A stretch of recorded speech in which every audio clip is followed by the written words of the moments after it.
Karanampalayam dam. இங்கே மீன், ஜிலேபி, வேளாங்கு, கல்பாசு, வாழை இந்த மாதிரிலாம் கிடைக்கும். நேராக பர்சல் எடுத்து போட்டுட்டு நேராக வலையை கொண்டு விட்டு பிடிக்கிறதாங்க. ஈரோட்டில் வந்து ஐஸ் மீன் வந்து போட்டு கொடுக்க வெட்டி கொடுத்துருவோம். நான் போய் வீட்டில் சுத்தம் பண்ணுவோம். இங்கே அப்படி கிடையாது. நீட்டாக வந்து வெட்டி அலாசி கொடுத்துருவாங்க. அதான் வேளாங்கு மீனுக்கு காரணாம்பாளையம் தான் ஃபேமஸ். இங்கே ஒரு 4 பேர் பறி விற்கிறாங்க. வேளாங்கு மீன் காலையில் பறி போய் எடுத்துகிட்டு வந்தாங்கன்னா அதில் பறியில் உழுவுற மீன் தான். நாங்கள் ஒரு 10 வருஷமாக இருக்கிறோம்.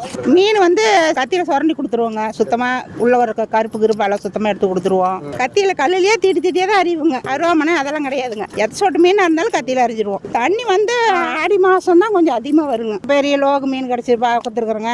அது 4-5 கிலோக்குள்ள வந்துருக்குதுங்க. தண்ணி குறைஞ்சா கல்பாசெல்லாம் 2 கிலோ 3 கிலோ வர மாதிரிலாம் கூட இருக்குது. இங்கே வந்து கடையில் வந்து சரவணா மிக்ஸ்னு ஒன்று இருக்குங்க. இங்கே வாங்கி கொண்டு கழுவி கொண்டு கொடுத்தோம்னா அவங்க சாப்பாடுலேருந்து எல்லாமே செஞ்சு கொடுத்துருவாங்க. ஈரோடு, கோயம்புத்தூர், திருப்பூர், சேலம், கரூர், திருச்சி எல்லா ஊர்லேருந்து வருவாங்க. ஞாயிற்றுக்கிழமை அன்னைக்கு 5 மணிக்கு வந்தால் கூட மீன் வாங்கலாம்.